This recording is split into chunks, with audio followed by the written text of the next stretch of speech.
नमस्कार, स्वागत आप सभी का सिलसिला बाजारों का। मैं हूं आपके साथ अखिलेश शाटी और सिलसिला बाजारों का मैं आपके लिए एक बार फिर से लेकर आ गया हूं कम्युनिटी बाजार का अपडेट। जानेंगे कि सुबह के कारोबारी सत्र में आज कम्युनिटी बाजार कैसा खुलता हुआ नजर आया है।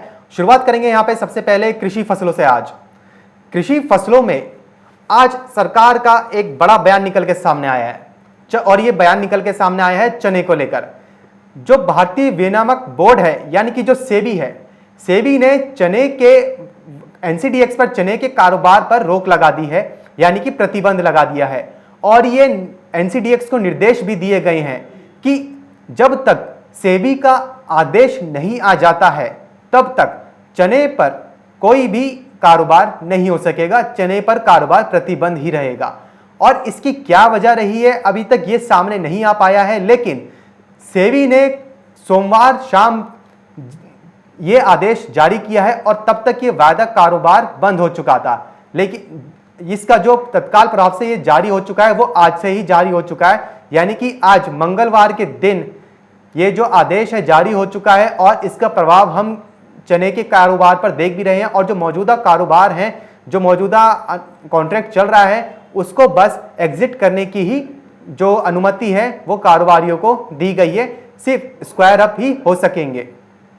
इस वक्त हमारे साथ जुड़ी हुई है रूपा जी, आइए उनसे जान लेते हैं कि उनका ये जो सेबी का चने के ऊपर ये बड़ा फैसला निकल के सामने आया है, उनका उस पर क्या कहना है। रूपा जी, बहुत बहुत स्वागत है आपका मार्केट टाइम्स टीवी पर। रूपा जी, देख रहे हैं कि सेबी का बड़ा बयान निकल के सामने आया है कि चने के वायदा कारोबार पर प्रतिबंध लगा दिया गया है, लेकिन वजह सामने नहीं आई है। तो रूपा जी, आपको क्या लगता है, जिस हिसाब से सेबी का ये फैसला निकल के सामने आया है और सेबी ये कह रहा है कि अगला आदेश आने तक जो प्रतिबंध है वो चालू रहेगा, तो आपको क्या लगता है ऐसे में जब दालों की कीमतें पहले से ही एमएसपी के नीचे हैं और स्टॉक लिमिट भी बरकरार है और सरकार आयात बढ़ाने का फैसला भी कर रही है, तो ऐसे में आपको क्या लगता है, चाहे हाजिर हो चाहे वायदा कारोबार हो, दोनों में कीमतें क्या रहने वाली है और कितना असर पड़ता हुआ नजर आ सकता है। देखिए अखिलेश, सरकार के इस फैसले का असर तो फिलहाल आज बाजार खुलते ही दिखाई दे चुका है। चने के अंदर 3% से ज्यादा की गिरावट दर्ज की जा रही है। और अगर देखा जाए तो देर शाम कल ये फैसला लिया गया है कि चने के वायदा सौदों पर तत्काल प्रभाव से रोक लगा दी गई है। जो करंट सौदे खड़े हैं बस उन्हीं को ही स्केयर ऑफ करने की पोजीशन दी जाएगी, कोई नया सौदा नहीं ले सकते। अगले वायदा जितने भी हैं वो सब बंद कर दिए गए हैं फिलहाल के लिए, क्योंकि जिस तरीके से दालों की कीमतें अब बढ़ने की उम्मीद जताई जा रही थी और ऐसा हम देख भी रहे थे पिछले एक दो दिन के अंदर हमने देखा है प्रति क्विंटल के पीछे 100 से 200 रुपए की अमूमन हर दाल में तेजी देखने को मिली है। और स्पेशली चने का दाम 200 रुपए प्रति क्विंटल तक उछला है।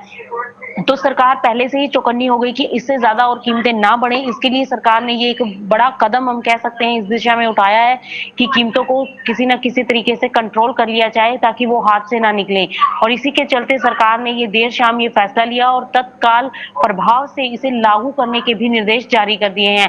यानी कि आज सुबह से ही ये सारे जो सरकार के आदेश हैं ये सब लागू हो गए हैं, जिसके चलते आज हमने वायदा के अंदर चने के अंदर 3% की गिरावट भी आते हुए देखी है।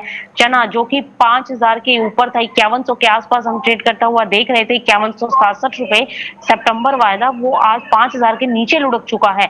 4% की गिरावट सितंबर वायदा में देखने को मिली है और अगस्त वायदा 3% लुढ़का हुआ है।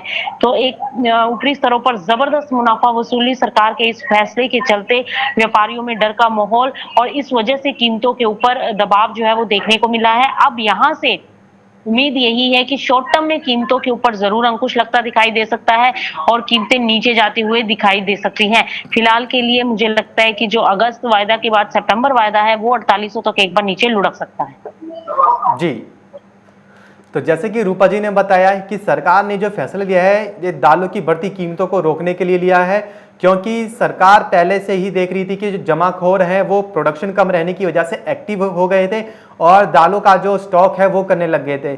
इसलिए सरकार ने को स्टॉक लिमिट का फैसला लेना पड़ा था पहले मजबूरन, और फिर उसमें थोड़ी राहत भी दी थी। लेकिन अब उसके बाद सरकार ने आयात बढ़ाने का फैसला लिया था, क्योंकि सरकार को पता है कि प्रोडक्शन इस बार दालों का कम रहने वाला है।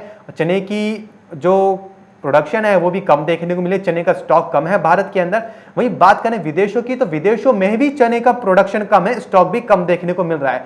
अब सरकार ने बोल तो दिया है कि आयात करेगी, लेकिन कहां से करेगी वो थोड़ा सोचने वाली बात सामने हो सकती है। उस पर थोड़ा विचार किया जा सकता है कि अगर आयात होता भी है, इंपोर्ट होता भी है, तो किस देश से होगा और कितना होगा, कब तक होगा, उसमें अभी थोड़ा समय लग सकता है। लेकिन ये जो सरकार ने फैसला लिया है चने पर प्रतिबंध लगाने का एनसीडीएक्स पर, ये तत्काल से चालू हो गया है, as on an immediate effect. आज से ये जो फैसला है सेबी का, ये आज से लागू हो चुका है और जब तक सेबी का अगला आदेश नहीं आ जाता है तब तक चने पर प्रतिबंध लगा रहेगा। चने के कारोबार पर एनसीडीएक्स पर प्रतिबंध लगा रहेगा। सिर्फ और सिर्फ जो पोजीशन है स्क्वायर ऑफ करने की ही अनुमति दी गई है, यानी कि अपना कॉन्ट्रैक्ट पूरा होते ही वहां से एग्जिट हो सकते हैं, दोबारा से अगले कॉन्ट्रैक्ट में निवेश नहीं कर सकते। सिर्फ और सिर्फ अभी कारोबारियों को इतनी अनुमति दी गई है। तो काफी बड़ा फैसला लिया गया है सेबी द्वारा। अब देखना यह होगा कि सेबी का अगला कदम क्या होगा, सरकार इस पर कैसा रिएक्ट करती हुई नजर आती है, और जो ट्रेडर्स हैं और जो हाजिर बाजारों के जो कारोबारी हैं उनका क्या रिएक्शन होता है वो भी आपको दिखाएंगे।